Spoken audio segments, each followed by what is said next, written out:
नमस्कार, डॉक्टर समाधान काळे या यूट्यूब चॅनलमध्ये आपले सर्वांचे स्वागत आहे. आजचा विषय आहे कावीळ. त्याला इंग्रजीमध्ये हेपॅटायटिस पण म्हटले जाते. यकृताच्या विकारापैकी म्हणजे लिव्हर डिसीज पैकी कावीळ म्हणजे हेपॅटायटिस या रोगाचे प्रमाण सर्वात जास्त आहे.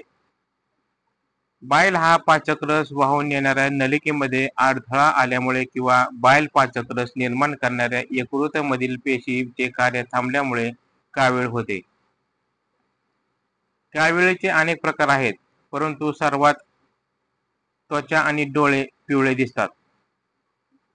यकृत हा अवयव मध्य पटलाच्या खाली आणि आमाशयाच्या वर असतो.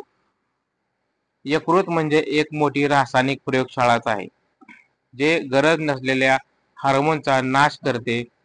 पेशींच्या निर्मितीसाठी आवश्यक असलेली अमायनो आम्ले तयार करते. ऊर्जेची गरज असेल तर प्रथिनांचे साखरेमध्ये आणि चरबीमध्ये रूपांतर करते.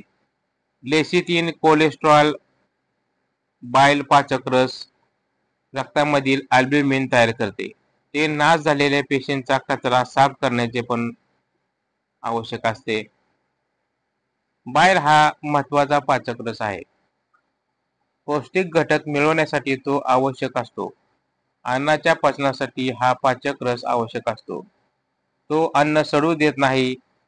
आतड्यामध्ये वायू निर्माण झाला तर हा पाचक रस आतड्यामध्ये पाझरू शकत नाही. एरवी त्याचे स्त्रवणे आणि ओघ अखंडपणे चालू असते. लक्षणे काय आहेत?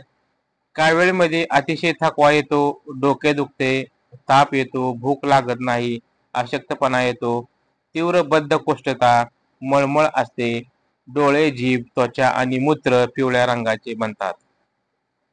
आता याची कारणे काय आहेत? कावीळ हे यकृत बिघडल्याचे लक्षण आहे. पाचक रसवाहिनीमध्ये अडथळा आला तर कावीळ होते. या वाहिनीमधून पाचक रस आतड्यामध्ये जात असतो. या वाहिनीमध्ये अडथळा आला तर बाईल रक्तामध्ये मिसळते. त्यामुळे त्वचेला पिवळेपणा येतो. पित्ताच्या खड्ड्यामुळे किंवा यकृताच्या शोथामुळे वाहिनीमध्ये अडसर निर्माण होतो.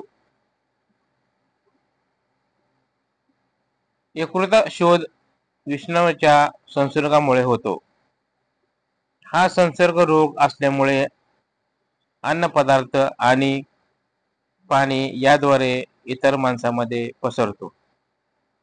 पित्ताच्या खड्यामुळे किंवा यकृताच्या सुजेमुळे वाहिनीमध्ये अडथळा निर्माण होतो. यकृतावर सूज आली तर ती विषाणूच्या संसर्गामुळे येते. हा संसर्ग रोग असल्यामुळे अन्न पदार्थ आणि पाणी याद्वारे इतर माणसामध्ये पसरतो. पर्निशियस रक्तक्षय, टायफॉइड किंवा विषमज्वर, मलेरिया, पित्तज्वर व क्षयरोग यामध्ये सुद्धा कावीळ होऊ शकतो. आता यावर उपचार काय आहेत? निसर्ग उपचार, आहार आणि व्यायाम यामुळे सौम्य स्वरूपाची कावीळ लगेच बरी होते. पित्तरस वाहिनीमध्ये अडथळा आल्यामुळे किंवा वाहिनीवर दाब पडल्यामुळे कावीळ झाली असेल तर सुधार व्हायला वेळ लागतो. लक्षणे कमी होईपर्यंत किंवा रोग आटोक्यात येईपर्यंत रुग्णाने संपूर्ण विश्रांती घेणे आवश्यक आहे. सुरुवातीला 1 आठवडा फलाहार घेऊन उपवास करावा. या काळामध्ये लिंबू, द्राक्ष, गाजर, बीट या ऊस या रसाचा आहार म्हणून उपयोग करावा. रोज गरम पाण्याचा इनिमा घ्यावा. त्यामुळे पोट साफ होते आणि सडलेल्या विषारी पदार्थाचे शोषण रोखले जाते. लक्षणे कमी झाल्यानंतर उपवास बंद करून साधा आहार सुरू करावा. आहारामध्ये सकाळी उठल्यावर पेलावर गरम पाण्यामध्ये लिंबाचा रस टाकून घ्या. नाश्त्यामध्ये सफरचंद, द्राक्ष, आंबा यापैकी एक फळ, 1 कप शिजवलेला गव्हाचा भरडा किंवा कोंड्यासकट कणकेची पोळी किंवा लोणी असावे. मध्य सकाळी म्हणजे संत्र्याचा रस घ्या. दुपारच्या जेवणामध्ये कोंड्यासकट कणकेच्या 2 पोळ्या, 1 कप गाळून घेतलेला भाजीचा रस, पालकासारखी वाफवलेली पालेभाजी आणि ताक. संध्याकाळी संत्र्याचा रस किंवा शहाळ्याचे पाणी घ्या.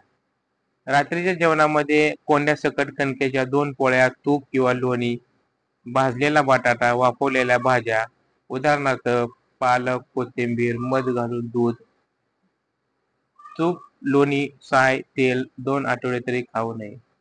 नंतर योग्य प्रमाणात खावे. अपचन टाळावे. उसळी, कंदमुळे यामुळे आतड्यामध्ये अन्न आंबते, म्हणून हे पदार्थ खाऊ नये. कावीळ वेळेवर कडू दोडका हे एक उत्तम घरगुती औषध आहे. दोडक्याचा रस काढावा, तळ हातावर घेऊन नाकाने ओढावा. त्याबरोबर नाकातून पिवळा दर मोठ्या प्रमाणामध्ये बाहेर पडतो.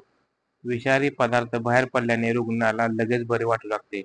पण हा रस अतिशय तीव्र असतो, त्यामुळे कधी कधी चक्कर येते, अर्ध डोकेदुखी, ताप येणे अशी लक्षणे दिसतात. म्हणून अशक्त रुग्णावर हा प्रयोग करू नये. ताजा दोडका मिळाला नाही तर त्याची वाळलेली साल रात्रभर पाण्यात भिजवून त्याचे 3 थेंब नाकात टाकले किंवा दोडक्याच्या बिया पाण्यात वाटून त्याचा रस काढून नाकाने ओढावा.